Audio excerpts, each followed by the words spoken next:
இந்த பதிவில் கசவனம்பட்டி சுவாமிகள் நிகழ்த்திய விளையாட்டை நேரில் கண்டோர் பெரும் பாக்கியசாலிகள். அவ்வாறு நிகழ்ந்த சம்பவம் ஒன்றை மகானின் அற்புதம் என்ற கதையின் மூலம் தெரிந்து கொள்வோம்.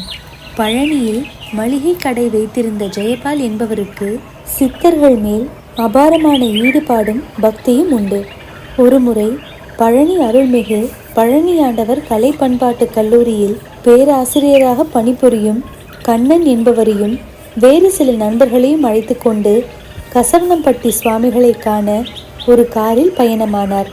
இவர்கள் அனைவரும் கசவனம்பட்டிக்கு போன போது சுவாமிகள் தென்புறம் ஓடைக்கு பக்கத்தில் உள்ள ஒரு சாக்கடையில் அமிழ்ந்திருந்தார். சுவாமிகளது மூக்கு மட்டும் சாக்கடை நீர்மட்டத்துக்கு வெளியே தெரிந்தது. சரி, சுவாமிகள் எழுந்து வரட்டும், அவரை தரிசித்து விட்டு போகலாம் என்று ஜெயபால், கண்ணன் மற்றும் அவரது நண்பர்கள் அங்கேயே ஓரமாக அமர்ந்திருந்தனர். சில நிமிடங்கள் கடந்த பின் சாக்கடையின் துர்நாற்றம் இவர்களை பாடாக படுத்தியது. மூக்கை பொத்தி கொண்டார்கள். ஒரு சிலருக்கு வாந்தியே வருவது போல் வயிற்றை குமட்டி கொண்டு வந்தது. இந்த துர்நாற்றத்தை சகித்து கொண்டு சுவாமிகள் எப்படி வெகு நேரத்துக்கு சாக்கடையில் மூழ்கி கிடக்கிறார் என்று இவர்கள் தங்களுக்குள் பேசிக்கொண்டனர். நேரம் ஓடிக்கொண்டே இருந்தது. சுமார் 1 மணி நேரம் கடந்திருக்கும். அப்போதுதான் சுவாமிகள் சாக்கடையிலிருந்து எழுந்தார். எழுந்து வந்ததும் ஒரு நண்பர் சிகரெட் ஒன்றை சுவாமிகளிடம் கொடுத்தார். அதை பற்ற வைத்து ஊதினார்.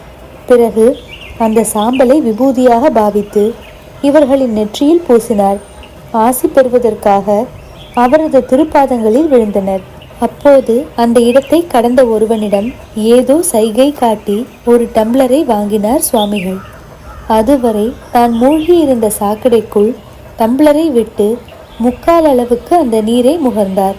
முதலில் ஜெயபாலிடம் அதை கொடுத்த சுவாமிகள் குடிடா என்று உத்தரவிட்டார்.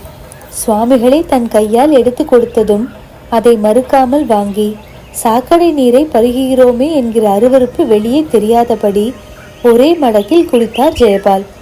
அதன் பின் கண்ணன் உட்பட மற்றவர்களுக்கும் இதேபோல் சாக்கடை நீரை அந்த டம்ளரில் எடுத்து கொடுத்தார் சுவாமிகள். அனைவரும் குடித்தனர். அதன் பின் சுவாமிகள் நடந்து போய்விட்டார். ஒவ்வொருவரும் சாக்கடை நீரை குடித்த தங்களது அனுபவத்தை பகிர்ந்து கொண்டனர். என்னவென்றால், அந்த சாக்கடை நீர் கொஞ்சம் கூட துர்நாற்றம் இல்லாமல் தித்திக்கும் இளநீராக இவர்கள் அனைவருக்குமே இனித்திருக்கிறது. கையில் வாங்கும்போது சாக்கடை நீராக இருந்தது. வாய்க்குள் போனதும் இளநீராக மாறிவிட்டது. சுவாமிகளின் அருட்செயலை வியந்தபடி அங்கிருந்து பழனிக்கு புறப்பட்டார்கள் அனைவரும். இதுபோல் எண்ணற்ற விளையாடல்களை சுவாமிகள் நிகழ்த்தியுள்ளார். அடுத்த பதிவில் கசவனம்பட்டி சுவாமிகள் எப்பொழுது முக்தி அடைந்தார் என்பதை பற்றி கேட்கலாம். அதுவரை திருச்சிற்றம்பலம்.